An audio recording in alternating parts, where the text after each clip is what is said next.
People walked past him like he was a cracked tool on a dusty shelf. The bull stood quiet, both horns snapped short, rain marks dried on his hide. I heard buyers mutter, damaged, and move on. But something in his eyes held steady, like a door half open, waiting for the right hand to turn the knob. The auction yard smelled of hay and iron. I moved slow along the pens and let the noise fade. Men tapped clipboards. A boy dragged his boot through the sand. The bull did not push the rails or toss his head. He watched. When the loudspeaker squealed, he only blinked. Strange, I thought. A hurt animal usually showed it. This one wore his pain like a secret he had already made peace with. A handler stopped beside me. Broken in transport, he said, rubbing the horn stump with his thumb. Snapped clean. Spooked the buyers. I nodded and kept my eyes on the bull. The handler leaned in. You don't want him. I smiled a little. Maybe I do. I studied his walk when they moved him to the ring gate. No limp. No flinch when the chain rattled. He set each hoof like he trusted the ground.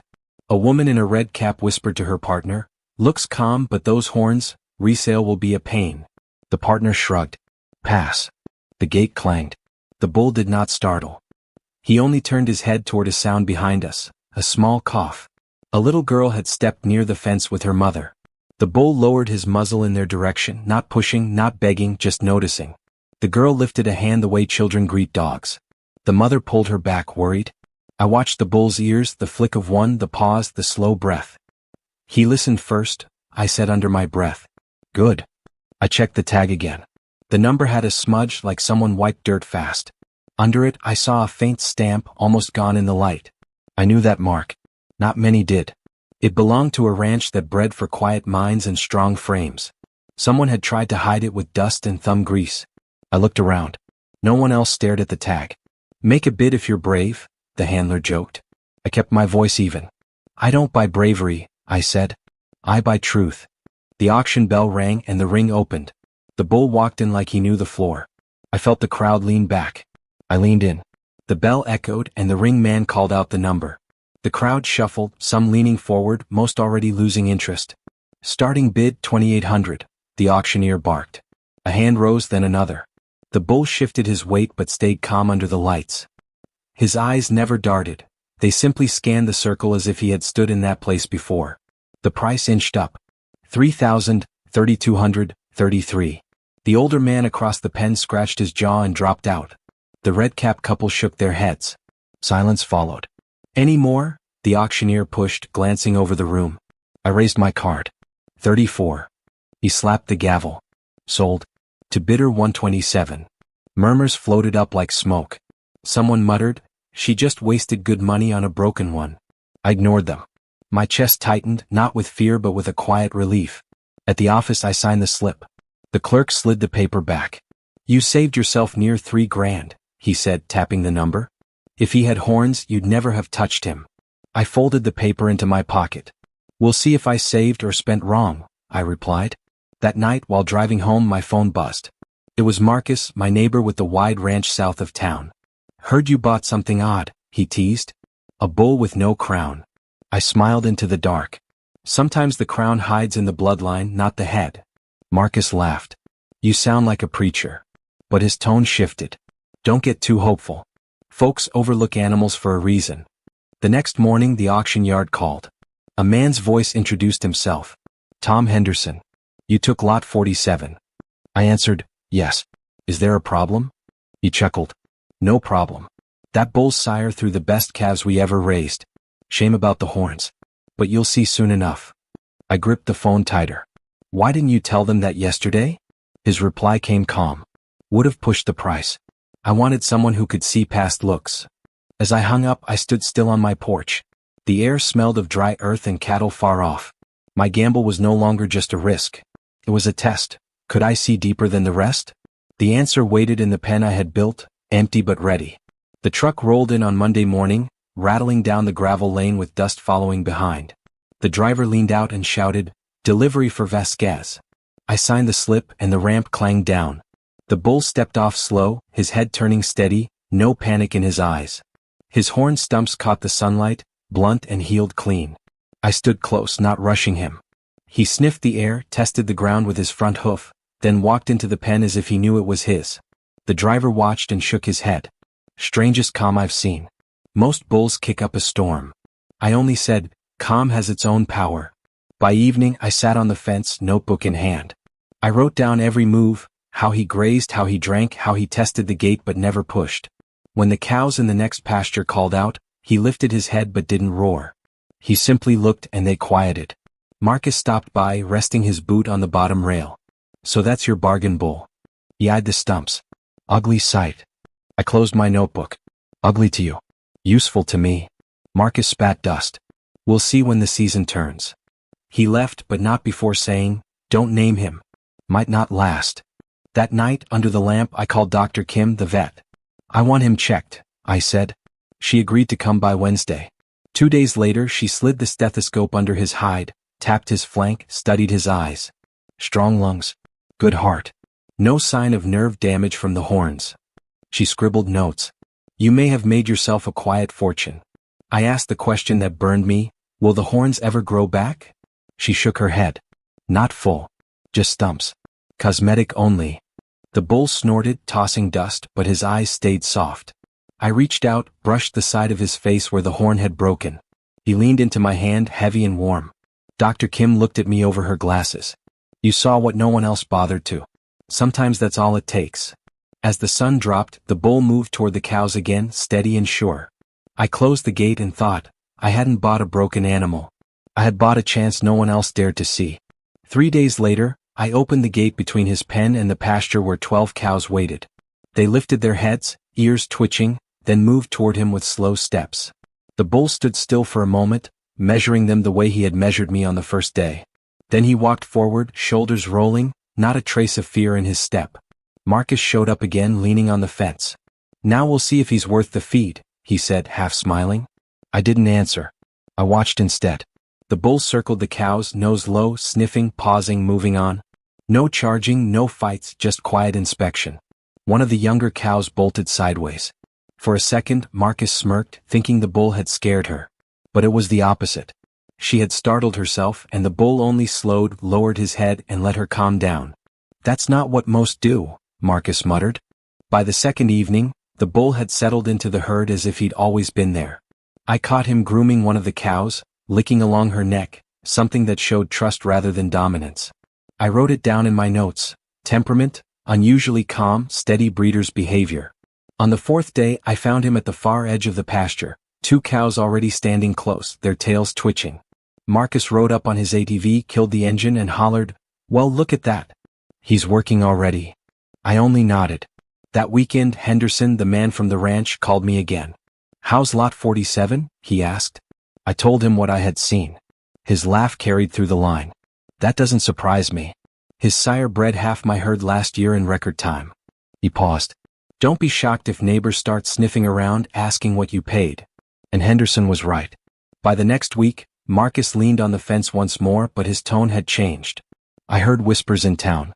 "Folks can't believe you paid $3,400 for a bull that's acting like this." I scratched the bull's thick neck, felt the scarred stump under my palm. "They can whisper," I said. "But I'll be the one counting calves come spring." The bull huffed, nudging my hand like he understood.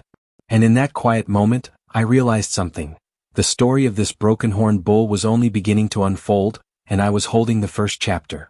2 weeks passed, and each day I walked the pasture at sunrise with my notebook tucked under my arm. The bull had melted into the rhythm of the land as if it had always been his. By then I had counted at least 8 cows he had covered. The signs were clear to me, though Marcus still teased. One morning, Marcus leaned over the fence and called, "Well? Any proof yet, or is he just eating you out of house and hay?" I didn't answer right away. I watched the bull instead, calm as stone, standing while 2 cows pressed close to him. Then I looked at Marcus. Patience. The ground doesn't show its seed in one night. Later that week the phone rang. "Ms. Vasquez?" a woman's voice asked. "This is Dr. Kim. I finished the breeding soundness test from the samples we collected." My hand gripped the receiver. "And?" She chuckled. "Your bull scored in the top 10% of all bulls I've tested this year. Fertile, strong, healthy. Those broken horns never touched his bloodline." I sat down hard on the chair, the wood creaking beneath me. Relief swelled into pride. "Thank you, doctor," I whispered. News spread quicker than I expected. By Friday, Henderson himself drove up in his pickup. He stepped out, boots crunching the gravel. I heard he's performing better than most thought. I folded my arms. Better than most sold at twice his price. Henderson nodded, looking over the fence at the bull grazing steady. That's the way of things. Buyers chase the shine, not the soul. You saw something they couldn't. That evening, Marcus returned once again. But this time his eyes were different, less mocking, more curious. I spoke to Henderson, he admitted. Said he might have more bulls like this. Cosmetic flaws, nothing deeper. You'd take another, wouldn't you? I leaned on the fence rail, the smell of hay and dust in the air. If the blood runs true, I'd take 3 more. The bull lifted his head then, grass hanging from his mouth, and turned toward us. His eyes caught the dying sun, calm but sharp. It was as if he knew the tide had shifted, that he was no longer just a gamble but a foundation. For the first time, Marcus didn't call him broken. He only said, quiet, almost to himself, "You may have found gold where we only saw dirt." By the 6th week, the pasture was alive with change. The cows grew restless in ways only a farmer's eye could read. Their cycles told me enough. 10 out of 12 carried new life. I marked it down in my ledger, hands shaking with a mix of pride and disbelief. The bull, once dismissed, had done more in weeks than some prized sires managed in months. Dr. Kim stopped by on her regular round. She lifted her cap, looked over the herd, and whistled low. 10 bred already? That's above the curve. She scribbled notes into her chart. You've got yourself a producer, Elena? I smiled but didn't let the pride carry too far. He's only begun, I said. Word traveled. Ranchers I barely knew stopped me at the feed store. Heard you got a bargain bull, one said, half teasing, half fishing. Another leaned close and whispered, Henderson told me his sire threw calves with marbling fit for show. Their eyes held envy, not doubt. One evening, Marcus leaned his elbows on the fence while the sun sank behind the hills. Got a call from Henderson, he said. He's culling again soon. 3 young bulls with small issues. One with a crooked tail, another with uneven horns, and one with a white patch on the forehead. All pure blood. I studied the bull grazing before me, his horn stumps healed smooth. And they'll go cheap, I said. Marcus nodded. Cheaper than they're worth. You interested? I didn't answer at once. I thought of the risk I'd taken, the whispers, the gamble that had turned into proof. Finally I said, interested? I'm hungry for them. That same night, Henderson called himself. You've proven your eye, Vasquez. If you want them, I'd rather sell direct. Auction crowds only see flaws. His voice carried a weight of trust, almost like he had been waiting for me to answer this call all along. I walked out into the dark pasture with the phone still warm in my hand. The bull lifted his head, the night air cold around us. I reached up, scratched behind his ear stump, and whispered, You've opened a door others kept shut. Now let's see how far it leads. The cows shifted softly around us, the sound of hooves on dry grass like a quiet drum. It felt less like chance now and more like the start of a plan. The following week, Henderson invited me to walk through his ranch before he sorted the culls. I drove out early, the road still wet with morning dew. His pasture stretched wide, dotted with cattle that moved like dark waves against the hills.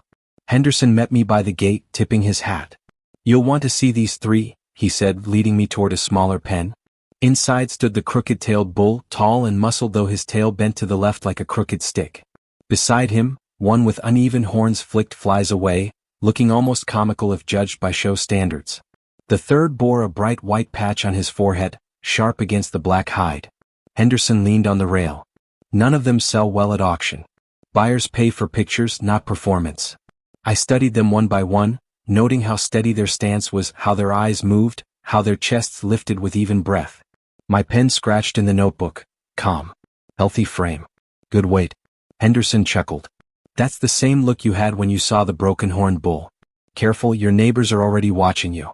They'll want to know why you keep buying the damaged ones. I glanced at him. Because I'm not buying damage. I'm buying value no one else sees. Later that evening, Marcus dropped by again, restless. If you take them, word will spread fast, he warned. You'll have ranchers bidding against you next season. I shrugged. Then I'd better move before the window closes. He tilted his head, almost grudgingly respectful. You're changing the way folks think, Elena. Don't forget that. Days later, I signed the deal with Henderson. 3 bulls for almost 40% less than they're worth. When the papers were folded in my pocket, I felt the same rush as when I'd raised my card at the auction. Only this time it wasn't luck. It was a strategy. That night, I walked back to my pasture where the broken-horned bull grazed under the moonlight. He lifted his head when I came near, chewing slow, steady. I thought of the others coming soon, how they too would stand unwanted until someone dared to look closer. I leaned on the fence and whispered into the quiet, "They'll call us foolish until they see the calves." The bull flicked his ear as if he understood. And I knew, deep down, the story was no longer about one gamble, it was about building something bigger from flaws the world turned away from. By the time the new bulls arrived, the whispers had already thickened in town. At the feed store, a rancher muttered loud enough for me to hear, "She's buying all the rejects now. Must be desperate." Another one answered, "Funny thing though, her pastures look fuller every time I drive past." I carried my sacks of grain without replying, but their words hung in the air like dust that doesn't settle. The crooked-tailed bull stepped off the trailer first. He walked strong, no limp, tail swinging oddly but steady. Then came the uneven-horned one, tossing his head as if daring anyone to laugh. Last came the white-patched bull, his mark bright like a flag. They stood side by side in the pen, breathing hard, eyes sharp, waiting to see what their new place would mean. Marcus drove up that afternoon, engine humming low. He sat on his ATV, arms crossed. "3 more?" he asked. I nodded. "3 more." He smirked. "You're building a circus." I pointed to the broken-horned bull grazing with the cows, his hide gleaming under the sun. "If that's a circus, then I'll take the tickets." Over the next weeks I watched carefully. The crooked-tailed bull proved strong with the heifers, patient but firm. The uneven-horned one showed a surprising gentleness, nudging the younger cows with care. And the white-patched bull, though odd-looking, carried himself like royalty, standing tall even as others snorted at his mark. Dr. Kim came again, clipboard in hand. She checked each bull, tested, measured, and scribbled notes. At last she looked at me with a grin. "All sound. Genetics top tier. You've stacked your deck, Elena?" That night, sitting on the fence under a sky streaked with stars, I felt a quiet weight. It wasn't just about buying smart anymore. Henderson had called again, offering to connect me with others willing to sell direct. And Jennifer Walsh, a buyer for small ranches, had reached out too. "We could form a group," she'd said, "pool our eyes, share our finds." I tapped the wood rail with my fingers, thinking. It had started with one bull that nobody wanted. Now it was pulling me toward something larger, a ripple growing wider with each choice. The broken-horned bull lifted his head and walked toward me, his calm eyes fixed on mine. I scratched his healed stump and whispered, "You began this. And maybe you'll lead us further than I ever planned." The first meeting of the buying group was held in a dusty barn on Jennifer Walsh's property. A folding table sat in the middle, covered with auction catalogs and handwritten notes. 5 of us gathered, each running small ranches, each tired of losing good stock to bigger buyers. Jennifer tapped the table. "We aren't here to chase perfect animals. We're here to find what others won't touch and turn it into strength." Mike Santos leaned forward, pointing to a photo in the catalog. "Here, bull with one eye missing. Injury from barbed wire. They'll sell him cheap. But his frame looks solid." Lisa Chin added, "Bloodline shows his sire produced calves with some of the best marbling in the county." I listened, jotting down thoughts, then spoke.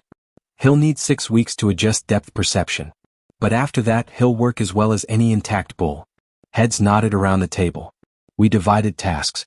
Mike would attend San Bernardino's auction, Lisa would study horn growth defects, David Rodriguez would monitor leg scarring cases, and I was assigned to evaluate bulls with broken horns and missing parts. Jennifer smiled.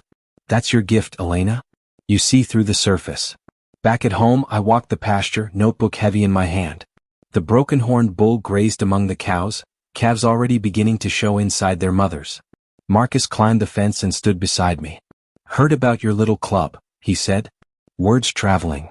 I shrugged. "We're not chasing gossip. We're chasing value." He looked out over the herd. "Careful. When folks realize you're making money off the animals they ignore, they'll start copying you. Discounts don't last forever." His warning proved right sooner than I thought. At the next auction, a crooked-tailed bull entered the ring. Months ago he would have sold for half price. Now 6 bidders raised their cards. The price climbed higher, nearly closing the gap to intact animals. Mike whispered beside me, "We may have started something too well." When the gavel fell, I knew the truth. Our secret window was shrinking. Jennifer later said, "We've got 18 months at most before the market corrects. After that, damaged bulls won't be bargains anymore." That night, I walked to the pasture in silence. The broken-horned bull lifted his head in the moonlight, chewing calmly. I reached out to his scarred stump and thought, you opened a door. Now I must find the next one before it closes. 2 months later, I sat in Henderson's office, papers spread across his desk. He leaned back in his chair, boots crossed at the ankle, watching me scan the numbers. You've noticed it too, he said. Auctions are tightening. Buyers are no longer blind to the value in these animals. I set the paper down. They're bidding higher. What cost me $3,400 now sells for over $5. In another season, it'll be nearly full price. He nodded. Which is why I'm offering you something different. Skip the auctions. Partner with me directly. I'll cull my herd every year. Cosmetic flaws, minor defects, anything the big buyers still hesitate over. You'll get them at a steady discount. I get a reliable outlet. You get consistency. I tapped my pen on the desk. At what rate? 20% below the auction average. Guaranteed supply. 8 to 12 bulls a year. Enough for you and your group to grow without fighting the crowd. It was tempting, too tempting. A door closing at the auctions, another opening here. I told him I'd bring it to the cooperative. That night, Jennifer gathered us in the barn again. This changes the game, she said after I explained Henderson's offer. We'd move from hunters to partners. Predictable stock, predictable prices. No more running against ranchers who finally woke up. David frowned. But it locks us in. No chance of stumbling onto a bull like Elena's, half price for pure gold. Mike added, opportunities like that are vanishing anyway. I listened in silence, watching them weigh the choice. At last, Jennifer looked at me. You began this. What do you think? I glanced at the broken-horned bull through the barn window, grazing with his calves nearby. We need to grow, not cling to old luck. Partnerships will keep us alive longer than chasing ghosts. The room settled, agreement forming like dust after a stampede. Later, alone in the pasture, I leaned on the fence. The bull walked to me, his broad head brushing my arm. His scarred stumps had smoothed over, almost unnoticeable now. You were the first, I whispered. The proof that flaws don't decide worth. Because of you we found a new way. Above us the stars stretched endless. I thought of Henderson's deal, of future calves yet unborn, and of how one unwanted bull had shifted the current of an entire market. A year later, the pastures looked fuller than I had ever dreamed. 28 head grazed under the rising sun, calves kicking and running in uneven circles while their mothers lowed softly. The broken-horned bull stood among them, heavier now, his broad frame calm as always. He had become the heart of the herd, the one that anchored the rest. Dr. Kim arrived for her monthly health check, clipboard tucked beneath her arm. She moved between cows, tapping flanks, checking eyes, then turned to me. Your conception rates are remarkable. Well above the regional average. She flipped a page and smiled. Genetics are proving stronger than most of the so-called perfect bulls in this county. I nodded, though the pride I felt was deeper than words. Every calf that nosed against its mother was proof that the world had been wrong to pass him by. Later that week, Jennifer called. Elena, our cooperative's grown. We've expanded into Arizona and Nevada. Ranchers out there want the same partnerships. They're asking if you'll help teach them the model. Her words carried both promise and weight. I stood in my kitchen staring out the window at the herd. Teach them? I repeated. Yes. Share how you read animals, how you spot what matters. They'll listen to you. You're the one who proved it first. I didn't answer right away. The thought of others following our steps stirred something uneasy. More eyes meant more competition, fewer discounts. Yet, another part of me knew knowledge wanted to spread like grass after rain. That evening, Marcus stopped by, slower these days, his face lined with more than just age. He watched the calves racing across the pasture and said, "Hard to believe this all started with one bull no one wanted." I smiled faintly. Sometimes that's how things begin. With what the world throws away. He looked at me longer than usual. I've been thinking, my land's too much for me now. But I'm not ready to quit. What if we partner? My space, your eye. We could run a herd twice this size. I didn't answer then, though my chest tightened with the weight of the choice. Instead, I looked back at the broken-horned bull grazing steady among the calves. He had no crown, yet he had built me one. And in that moment, I knew the story was no longer about saving one animal. It was about reshaping what others called worthless into something lasting, something alive. I walked the fence line with Marcus the next morning, the dew still clinging to the grass. He kept his hands folded behind his back, moving slower than before. 150 acres, he said quietly, nodding toward his spread across the ridge. It's more than I can carry alone. But together we could make it work. You've got the eye, I've got the land. What do you say? I stopped to tighten a wire and looked out at his fields rolling into mine. The thought of doubling our herd filled me with both excitement and caution. Partnerships aren't light things, Marcus, I answered. They're heavier than fences. Once built, you can't take them down easy. He gave a dry chuckle. I've seen you turn a bull with broken horns into the envy of the valley. If anyone knows how to carry weight, it's you. That evening, I sat at my kitchen table with the ledger open. Numbers spilled across the page. Feed costs, sale estimates, future calves. The broken horn bull had already returned my first gamble 10 times over. Henderson's steady supply meant I had bulls with strong bloodlines for years to come. And Jennifer's cooperative was now reaching into 3 states, turning into something bigger than any of us had imagined. Still, doubt gnawed at me. If more ranchers copied our path, how long before the bargains dried up completely? How long before damaged cattle sold for full price, leaving us only with stories of a short-lived advantage? I closed the ledger and stepped outside. The herd lay quiet in the moonlight, the calves curled close to their mothers. The broken-horned bull raised his head as I walked closer, his eyes catching the silver glow. He stood and came to the fence, pressing his scarred stump gently against the wood rail as if to remind me that beginnings don't stay still, they grow. I rested my hand on his head. You started this, I whispered. But it's up to me where it goes next. Behind me, Marcus's ranch lights glimmered faintly on the hill. Ahead of me, the calves stirred, future promises on 4 legs. I breathed deep, tasting the cool night air, and for the first time, I felt the weight of a crown invisible but real, the kind built not on horns but on vision. The story of the bull with broken horns was no longer just his. It had become mine, and perhaps, a lesson for anyone willing to look twice at what the world ignores. Spring came heavy with calves, the fields dotted with new life. I counted them each morning, scribbling numbers in my ledger until the page filled with proof of what others had missed. 18 calves from the broken-horned bull alone, all strong, all thriving. Their coats shone in the early light, and when buyers visited, they paused longer than they wanted to admit. Dr. Kim arrived again, her truck rattling down the lane. She leaned on the fence after finishing her checks. You realize, she said, tapping her clipboard, this bull of yours has set a new bar. I've tested hundreds this season. None match his consistency. She smiled. From unwanted to unmatched, that's quite a leap. Word had spread farther now. I was invited to speak at a regional cattle conference. Standing in front of rows of ranchers, I told the story plain. How I saw value where others saw loss, how flaws on the surface blinded men to the strength underneath. Some listened with arms crossed, others leaned forward, pen scratching notes. One older rancher raised his hand and said, So you're telling us we've been throwing away good cattle for years? I met his eyes and answered, Yes. And you'll keep throwing them away until you learn to look deeper. Afterward, a young woman approached me. Her boots were scuffed, her hat too big, reminding me of myself that first day at the auction. I've got 10 acres, she said nervously. I can't compete with the big outfits. Do you think I could do what you did? I thought of the broken-horned bull standing steady in my pasture and smiled. If you learn to see past the surface, you'll have more than enough. That night, I walked the field again.